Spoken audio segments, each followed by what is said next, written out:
introduction part, and we will be going with different types of optimization techniques, and we will see their importance and their utility in our formulation development.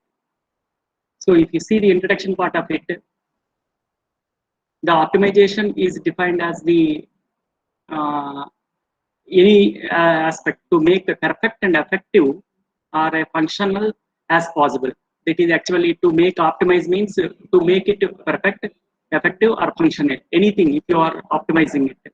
So the same definition of optimize will be applicable to the optimization of our process also. So it is the process of finding the best way of using existing resources.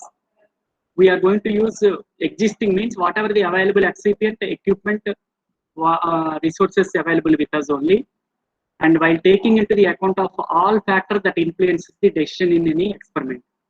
Most of the times, if we are not considering one parameter, it is having highest influence, so we will not be able to get our required parameters as per our pharmacopoeia or customer. Most of the times, what are the parameters we require it to be managed? We require to have a faster disintegration time, fast dissolution, fast bioavailability. We may be having enough hardness in the tablet, low friability. So these are all the things requirement. For that purpose, we are going to have resources like a tableting punching machine, and you are going to have a dye tool set, and we are going to have a binding agent to produce enough hardness, disintegrating agent, excipient to have a faster disintegration time.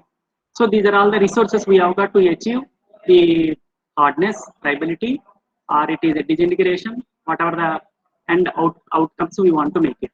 So in this particular journey, we are going to take a correct excipient. We have already seen a drug excipient compatibility study.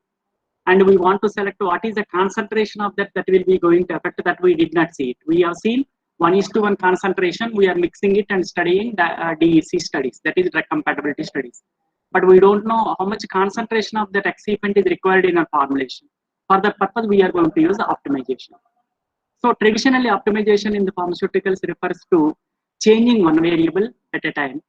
One variable at a time means it is a traditional, means long age-old phenomena.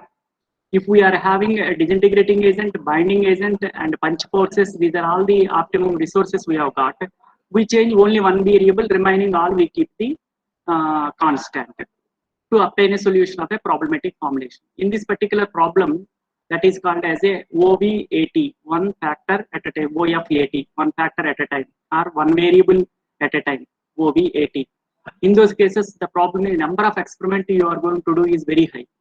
So you are repeatedly taking the experiment, even if you are changing a small thing, it may later change the fixed variable, what you are fixing as it. If you are changing it again, it will come back to worst case. So it is very tough to get an optimized formula. In the modern pharmaceutical optimization, it involves the systematic design of experiment, DOE. It is not OF80 or OV80.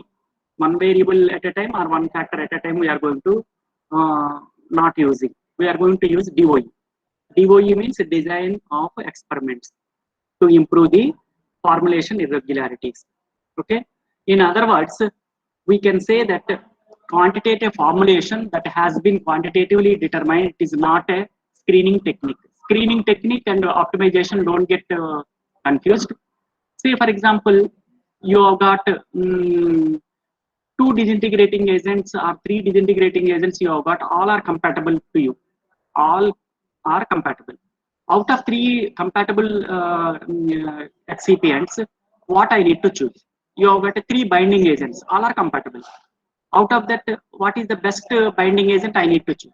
In the disintegrating agent, it should disintegrate faster. In the binding agent, it should put a hard tablet. Both are contradictory. But you are choosing out of 3 binders, 1 binder. Out of 3 disintegrating agent, 1 disintegrating agent. So how to reject remaining 2? You need to screen them. So in the design of experiment, you have got one technique called as a screening. In the screening, you will reject to select one.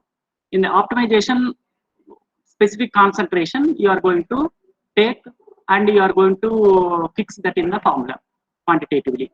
So this is the one which you need to understand. Now, anybody can tell me what are the things which we require to do in optimization what is our purpose. So previously, what is the one which we are doing, now what we are going to do. Anybody unmute yourself and say. Tradition is very tough. So we will be proceeding further. Why optimization is necessary? So what is its significant or application or importance? That is actually what. So we know that optimize is to select the best and utilizing the minimum resources available to get the best output. This is actually what we are going to do. So what is its importance or what is its benefits or significance? One is that it will reduce the cost. Why? Your number of experiments are going to be reduced. Even the whatever the number of experiments you have done, that will give the some outcome, whether it is positive or negative, come with a mathematical equation. This is one advantage. Safety and reducing error. Most of the times you will be employing the concept with the optimization. You predict the best. Because you are going to predict the best, you are going to hit to the target with ease. That is the one you are having a more safety when compared to another one factor at a time or without doing DOE. And the third parameter is reproducibility. Because you are taking a particular range of your variable, because of that reason, in that range you are putting your excipient or any process, you are going to get a reproducibility of the product or process easily. So this is another one. By doing all these things, you are going to employ a lot of time, but by DOE, your number of experiments are restricted, your predictions are going to be working very well, so you are going to save the time. So this is actually what you need to understand. There are the four major advantages you are going to get it. One is the saving time, reducing the cost, increasing the safety, increasing the reproducibility. It is having a quality. So we have got our purpose is we need to produce any product that is cheaper in nature, which is having a quality without any side effect or complaint in the less span of time. It is all meeting our requirement. That is the reason we are going to do this. The primary objective may not be optimized absolutely, but to compromise effectively and thereby produce the best formulation under the given set of restrictions. Generally, the problem in this particular case, even though I'm telling all the four, if you want to increase the hardness, you are going to have a problem of disintegration. If you are having a better disintegration under the low punch forces, disintegration is better, but your hardness is lesser and friability is more. This is actually the problem. In absolute sense, you cannot get the highest binding agent or the highest hardness and the least disintegration time. It is very tough to get, but we need to have a compromise. And the compromise is that to that extent, I can add the binder and I can put the punch force. I can get the disintegration also in the best formulation. Under the given set of the restrictions is I cannot reduce the hardness of tablet less than that. Otherwise, my tablet will become a chipping or it is a powder. So this is my restriction. So because of this reason, it is giving a lot of opportunities for us to select a contradictory process variable and excipients under the given set of conditions and restrictions. Very, very important. I'm going to ask you the question in this particular slide. If you are having any notebook, and keep a small note of it, because you are not coming out of the answer, even though it is a simple concept. So take a piece of paper and write what it is the information flow is going on in the lecture. So in this particular case, the first term we are going to use in the optimization is the factors. So what are the factors? These factors are called as, we are generally calling it as a variables or the factors. So variable, as the name it indicates, it is varying. It will be keep on varying.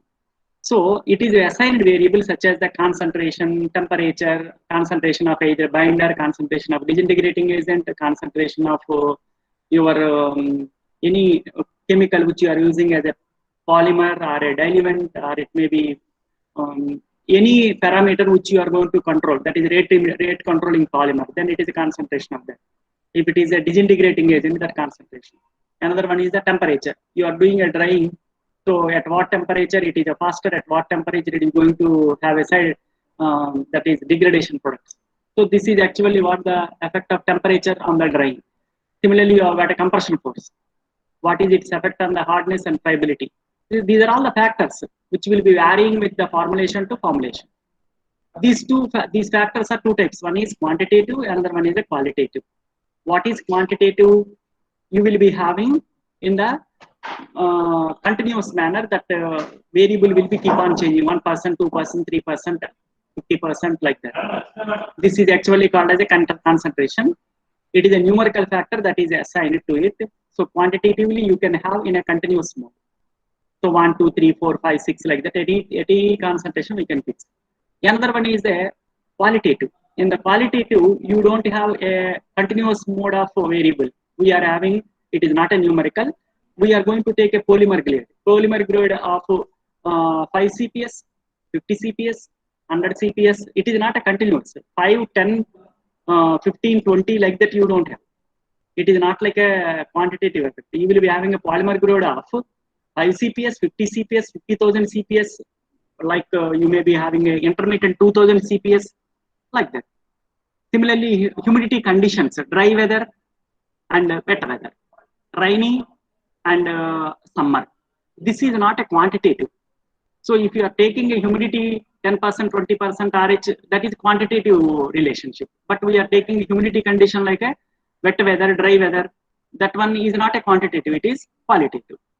So numerically we don't have. This is actually called as a discrete variables. The top one is a continuous variable. Sometimes it is a discrete variable. In the quantitative, don't get confused. pH. pH 1, 2, 3, 4, 5, 6, 7, 8, 9. It is not actually a quantitative relationship we are not going to have. Because 1 to 7 is acidic and 7 to 14 is a basic. It is actually a qualitative phenomena. So don't think that all the numerical factor which is having in our variables, which we are calling it as a quantitative, and our names which we are giving is a qualitative. So here what we are going to take is, if the variable can be changed in the scale of a number continuously, its effect either decreases or increases, whatever it is going to have, then it is okay. But in the case of pH, acidic, alkaline, in the case of dry weather and wet weather, that is humid weather, or it may be a polymer grade of lower viscous and higher viscous. These are all the qualitative factors. The second thing is levels. So we have got in the qualitative low viscous, medium viscous, high viscous. In the quantitative we have got 1% polymer, 2% polymer, 3% polymer. So levels, at what level you are going to use, either it is a 1 or 50 or 100, or it may be 10, 20, 30, or it may be a 20, 40, 60, what level, or in the qualitative level is lower grade, medium grade and higher grade. These are all the levels. There is another term is called as the responses. So the responses is also called as outcomes. What is the outcome of experiment? So one outcome is the disintegration time. So this way, this response or outcome is depending upon what factor? Concentration of your disintegrating agent. Either it is 1%, 2% or 3%. Or it may be depending upon the type of polymer grade of that particular disintegrating agent. Low molecular weight, high molecular weight. Similarly, high density or low density. So such things which we'll be having in our DOE. So the factors are called as the variables, that is having different levels. By adding them in a different levels, we are going to get some response out of it. So at what factor, at what level, which is going to have a desired response, we are going to find out in the optimization. When your number of factors are more and you are going to have a huge number of excipients, you want to find out different concentrations, too many experiments you are going to do. In those cases, what you are doing? You are going to do a screening. The screening, it will help you to reduce the, out of 3 excipient, 1 excipient. Out of 3 grades, you are going to have 1 grade. Later onwards, you will employ the concentration. So this is the one which you are going to understand. Then you will be able to predict your optimum variable. So we have already discussed the importance of it. Because of this one, we are going to have a best solution within the domain of the study. Require a few experiments for the optimum formulation.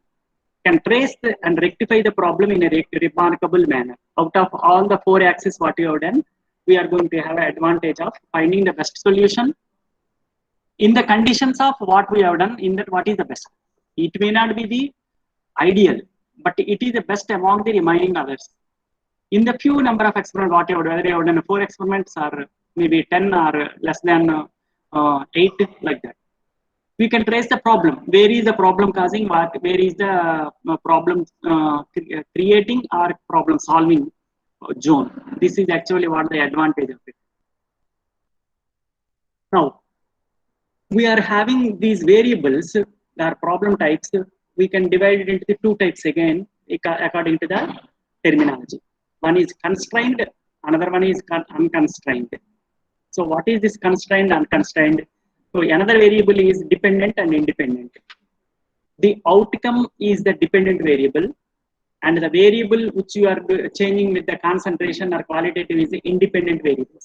It means the variable like concentration of disintegrating agent is independent.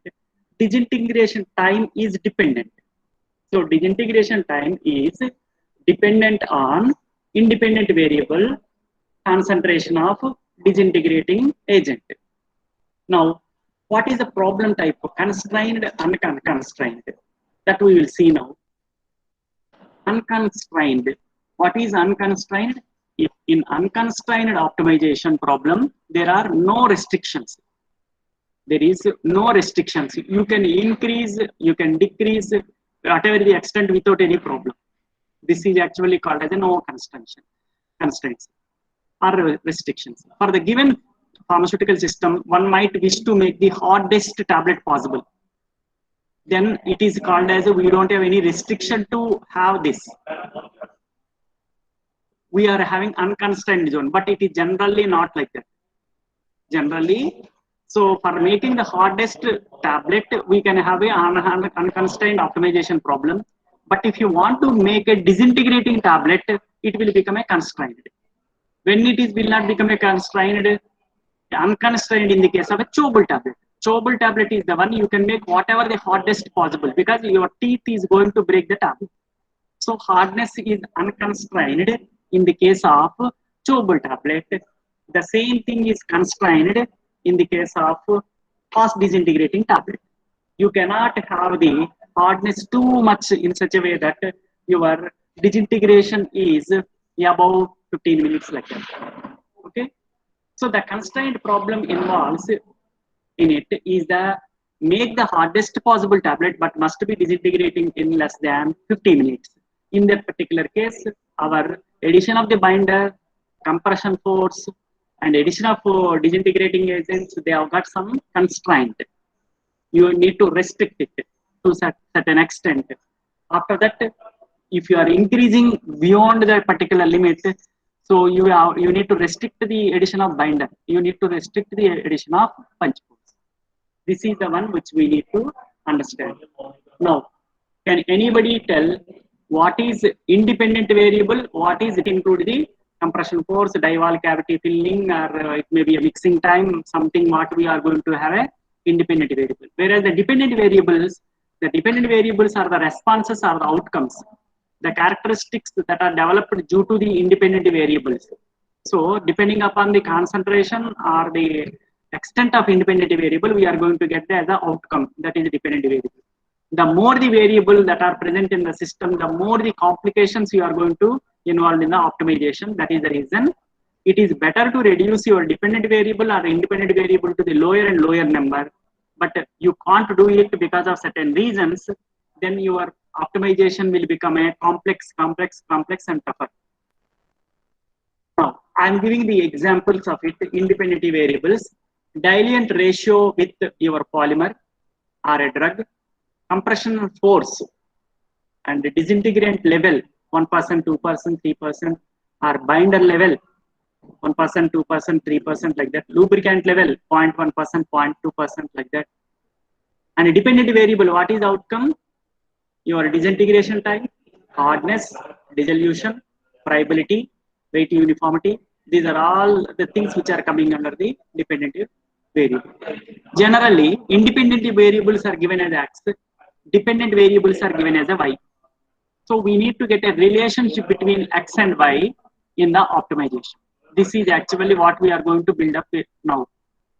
So what is the relation between these two variables, dependent and independent, we are going to determine, and we are going to get a equation. That equation will solve our problem of fixing our excipient level in the formula. This is what we are going to do now.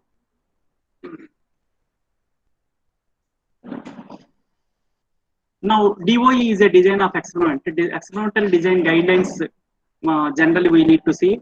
First, what you require to do is define the opportunity. What do you want to come out of the experiment? This is the first thing you need to have in mind. I am preparing a sustained release tablet. My aim is to produce the tablet. It can work for 24 hours. This is my aim. I need to divide first. Define the opportunity. What I want to create. What I want to get out of the experiment. This is the first step in the experimental design. Or I may be having that. I want to prepare a fast disintegrating tablet or ODT, fast dissolving tablet. There, I want to make 100% of tablet which is dissolved in 30 seconds. It disintegrates in 30 seconds, or it may be dissolved in 2 minutes or 15 minutes. So this is my aim, not 24 hours. It is within as early as possible, fast disintegrating tablet. 30 seconds it should disintegrate. That's it. My opportunity now, what is the outcome of my experiment is, I need to prepare a formula that disintegrates within 30 seconds. In the previous case of sustained release tablets, it will work for 24 hours. Both are contradictory. This I need to decide first what I wanted to prepare, whether it is a ODT or I may be preparing a sustained release tablet for once per day, one tablet per day.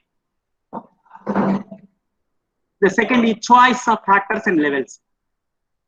What independent variables I am going to use? What are the levels and the number of levels? So what is the number of levels? I can use 2 levels. One is 5%, 10%. I can use 3 levels.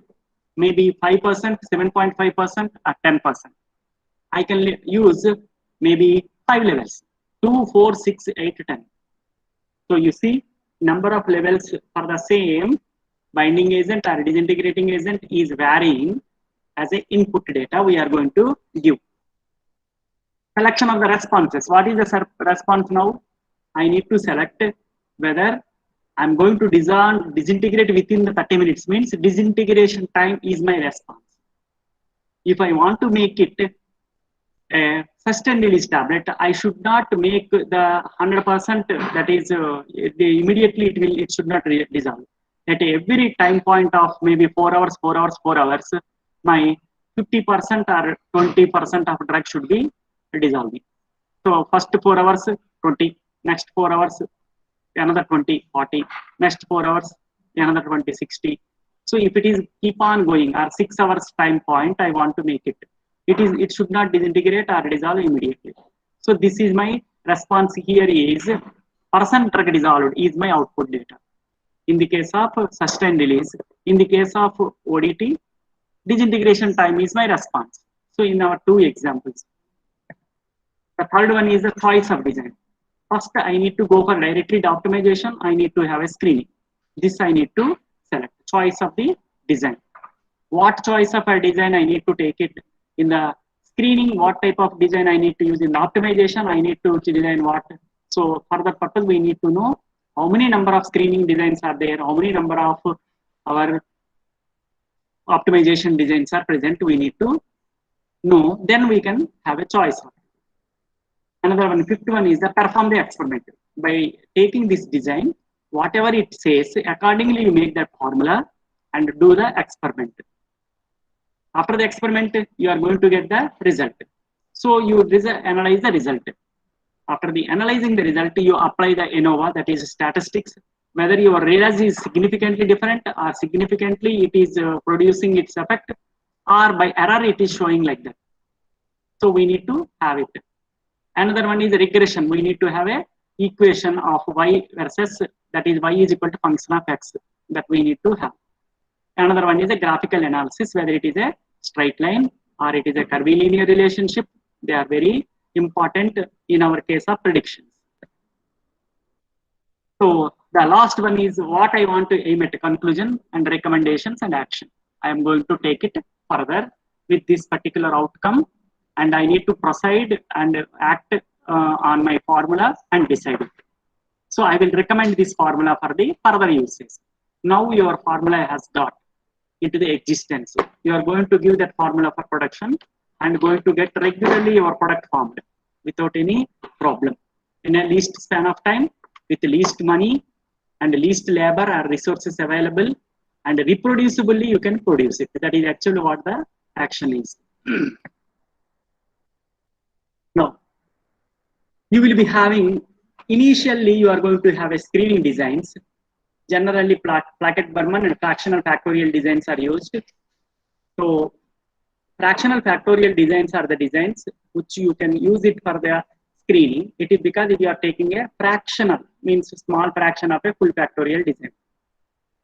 So in the optimization, generally we take a full factorial design with the number of additions, like so many are there. And some of the most important we are going to use in our pharmacy is box Duncan and central composite design.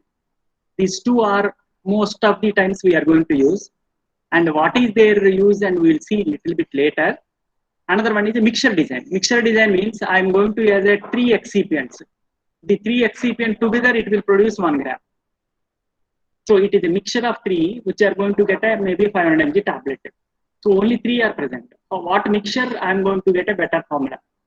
But generally, we are going to have fixing of a particular variable remaining as a mixture. We can do it. Sometimes we cannot use the mixture as a design because it may not be useful for us. That is the reason we need to select what type of the design is good for me. Among this, we are going to select. This will be known when you are having a data of what you have got available designs. The first one is the full factorial design. After knowing this only, you are going to have a fractional factorial design or a screening design. What is full factorial design? If anybody is having a piece of paper on your at your juncture, you write a small thing which I am going to tell a little bit later, so that you will be having memorizing this. The full factorial design is a design in which every setting of every factor appears with the setting of every other factor is full. It means there is no missing part. Every concentration we are going to check in the every experiment which we are going to take it. All factors at all level will be involved in our set of experiments without any skip. It is full. We are not going to leave anything.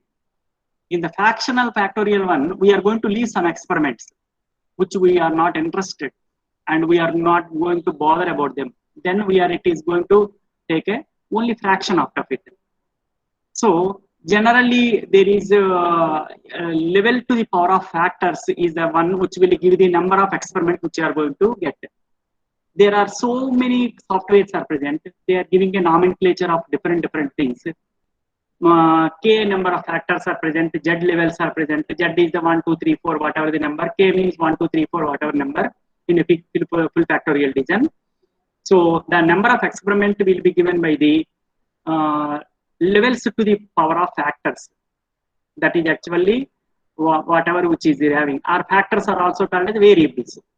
So Z to the power of K, design expert or anything software, so they will be giving like that. But I would like to say that LV Prasad rule. Why I am telling LV Prasad rule? This one is a famous eye hospital which you can remember. What that LV indicates, L to the power of V. L is equal to levels, V is equal to variables. What are the variables? Independent variables. So how many number of independent variables you have got, how many number of levels you have got, then you will come to know that how many experiments I need to conduct in that particular DOE. Okay. So in the fractional design, in which number of variables kept to the reasonable level, not number than in the full factorial design, so we will avoid them. But in the full factorial design, total number of LV Prasad rule we are going to apply. So L to the power of V, if your levels are 2, higher level and lower level, only 2 levels are present. Variables are 5. One is a binding agent concentration, disintegrating agent concentration, punch force. You have got maybe a temperature of your drying wet granulation, or maybe your solvent concentration. or moisture content present in the formulation. These are all the variables which are present.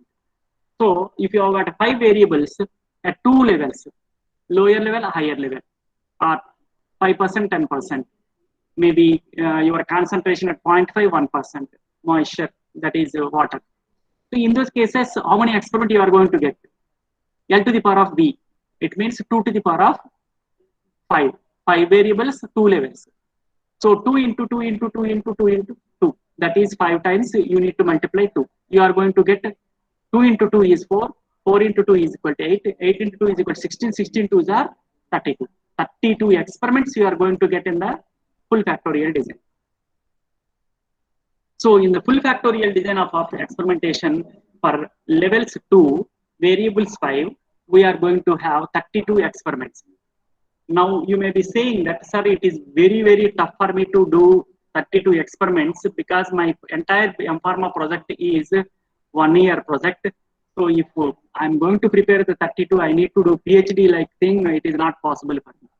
So you want to get the similar information, then your number of experiment can be reduced by making a fractional factorial design, by reducing by the half. How to do that? If you are doing variables 5 reduced by 1, so then what will happen? Now you see, variables are total 5. You want to have a design for the 5 variables, reduction by the 1 variable less, then it will become a 5 minus 1. So you are employing the 5, but you want to skip some experiments. You don't want to do them because you want to reduce it. In that particular case, what will happen? You are going to take 2 levels fixed and 1 minus level variable you are not going to take, but experimental runs you are going to take it out. Then what will happen? 5 minus 1 is equal to 4. 2 to the power of 4 is equal to 16. 2 into 2, 4, 4 into 2, 8, 8 into 2 is equal to 16. In fractional factorial design, if you are reducing the b minus 1, that is k, if it is a design expert, if you are taking it is k minus 1, they are telling it, then you will be getting the off factorial. Your experimental runs 32 will become 16. This is the one which you need to remember. Sir, still 16 also very tough for me. Can't I get information in the lesser than that also? Can, if it is working well for me, it is good. That is I am going to save the time. In 1/4 factorial, you remove 2 factors less. That is the reason some experiments further it will be reduced to half. In this particular case, total variables 5. You want to remove 2, then it will become a 3. So 2 to the power of 3 is equal to 2 into 2, 4. 4 into 2 is equal to 8. 8 experiments are sufficient in the fractional factorial design to study the 5 variables at 2 levels in the fractional factorial design. In the full factorial design, now it will become a 32. Now, anybody can unmute themselves and say, if my variables are 2, my variable levels are 2, variables are 4, how many number of experiments I will get?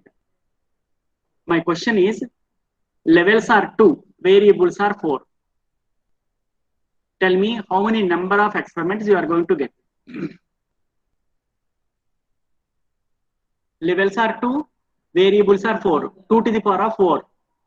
It means how many number of experiments you are going to get? 16. Exactly. 16 experiments you need to do. This is a simple logic. LB Prasad, L to the power of B.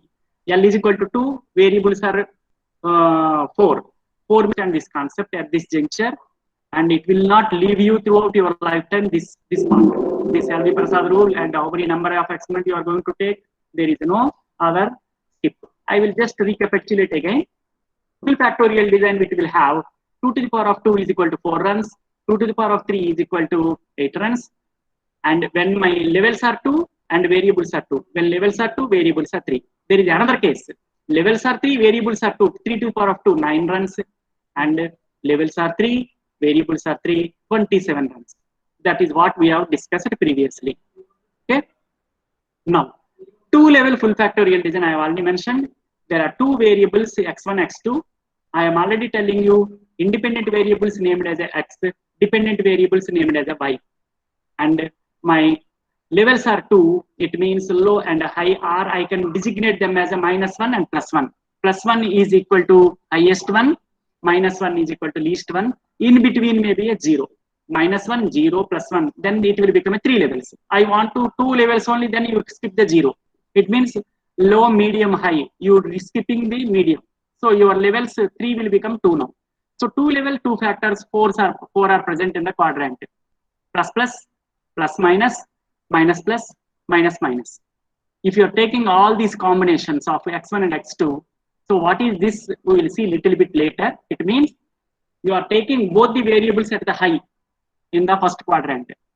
You are taking one variable x1 high and x2 variable low, plus minus.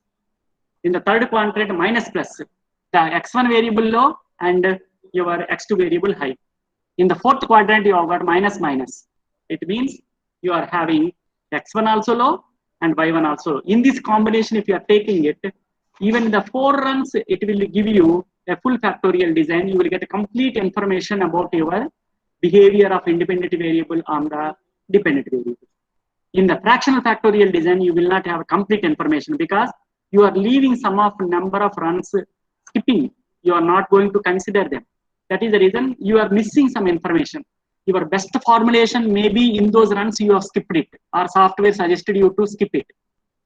In those cases, fractional factorial design have got a disadvantage when compared to full factorial design. T-level factorial design, I have already mentioned, it has got minus 1, 0 and plus 1. It is an intermediate. It appears like your cube. In this cube, whatever the region you have got, in that region, you have got a working of your space. You are working on that in the x-axis, y-axis, z-axis, 3 levels. All the 3 levels you are going to work in the cube-like space. You are going to work in your experiment. You are finding what is the best space for me to fix for a formula in the future. So this is, you have got 3 variables, and at 3 levels you have got x1, x2, x3, and 3 variables are there, and 3 levels means minus 1, 0, plus 1.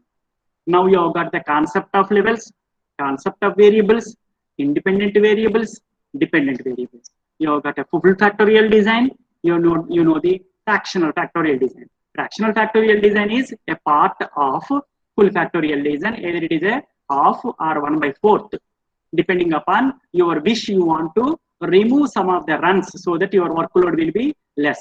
But the problem with the fractional factorial design is you are going to miss some of the information where you are not doing those runs and skipping it. You may be losing the best data out of it. You don't know your formulation, maybe best formulation may be existing in that.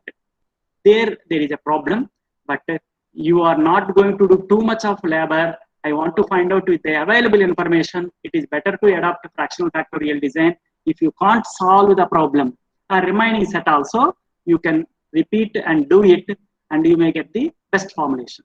Even in spite of doing full factorial design and doing all the things also you are not able to get, you can predict. Predict means you have not done anything, but you can ask the software to give me the best one so that I will get outcome. The software or you yourself predicting it by employing the equations. That equations, it will give the prediction. That predicted formula, you will conduct the experiment. If you are getting good one, then it is finalized. That's it. It means your experiment, whatever you want to achieve, maybe in one of the runs of all your full factorial design. First, it is in fractional factorial design, or it will doing it is in the full factorial design, or even in that also it is not present. You are going to predict outside that one. In this cube, you are having your solution is outside it. Within that, you are going to have a prediction, so good, but outside you have not done it, but you want to do it. So you are predicting, and the run you are going to do outside this zone of working, and you are going to do another more experiment and confirm it. This is actually what the journey we are going to have in our optimization. This is all you are going to get in the exam. Very, very important and very simple concept and interesting. Another one is very, you cannot leave this and you are bound to learn. Fractional factorial design. In full factorial design, a number of factor levels are increases. The number of experiments required exceeds to the unmanageable levels. Sometimes it will become 96, sometimes it will become 156, 116, 256, like that it will be keep on increasing. In such cases, The number of experiments can be reduced systematically, resulting in the fractional factorial design, that is FFD. So applied if number of factors are more than 5, it is better to do it. Otherwise, imagine that 2 into 2 into 2 into 5, you have got already 32. So if you have got more than 5 means 32 will become a 64. Next time it will become 128. Next time it will become a 256. Number of experiment it will become in hundreds, tens to hundreds it will be going. So this is actually what the trouble is. You are going to have 2 to the power of 5 is 32, 2 to the power of 6 is equal to 64, 2 to the power of 7 is equal to 128, 2 to the power of 8 is 256 experiments. It means 8 variables at 2 levels. You want to do a full factorial design, 256 experiments you need to take it to get a complete information. This is actually very tougher. Sir, can I do all the 8 variables with 8 experiments?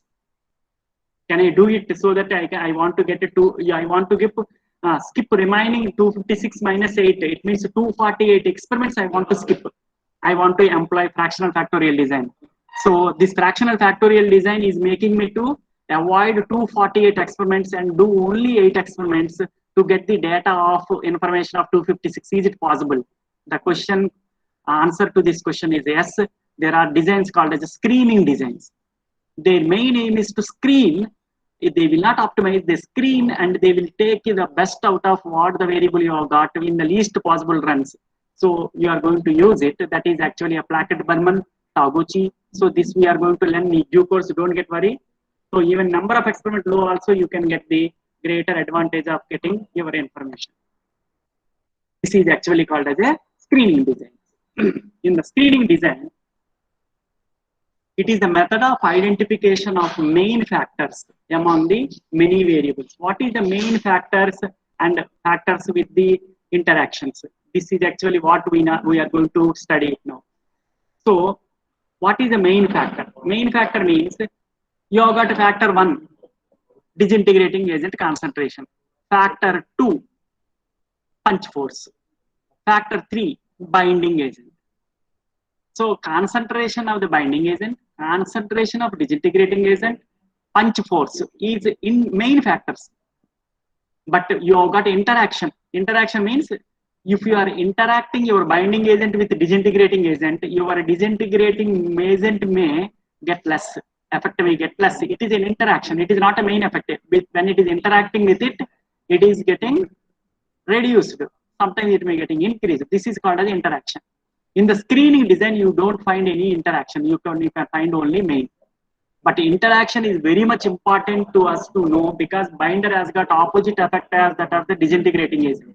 So your interactions also good to know, but you can't get them because you are reducing your 248 experiment you want to study in 8. How can you get the data of it? Not possible. So just it will give the main factors how they are behaving. Disintegrating agent, it increases the reduce the disintegration time and makes the dissolution fast. Similarly, binding agent, it increases the hardness and delays the disintegration time. Punch force, it increases the hardness and decreases the friability. So these are all the contradictory parameters.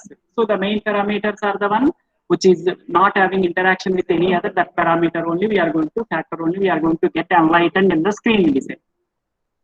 Linear models are explained, influence the individual variables. What is the linear? Another one is a polynomial. Linear one is x1, x2, x3 like that. In the polynomial, you have got x to the power of 2, x to the power of 3, like that. You have got a polynomial. In the polynomial, it is very much complex.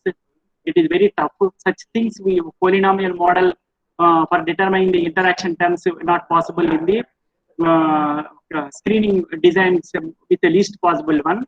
But you are going to have a full factorial design that will give the complete picture. When number of factors is less than full factorial design, it will give the both interaction also, main effect also. Else screening design is better. Screening design with 2 level, which you are having a Plackett-Berman, it is also called as a fractional, where you can take study about the 7 variables in 8 experiments, n plus 1. So this design, so very excellent. how to make this particular variable 7 means 2 to the power of 7, it is coming around 128. I am restricting with 8 experiments. I am skipping 120 experiments. It is good. A fractional factorial design, it is reducing 120 experiment means it is an excellent effort I am going to get having.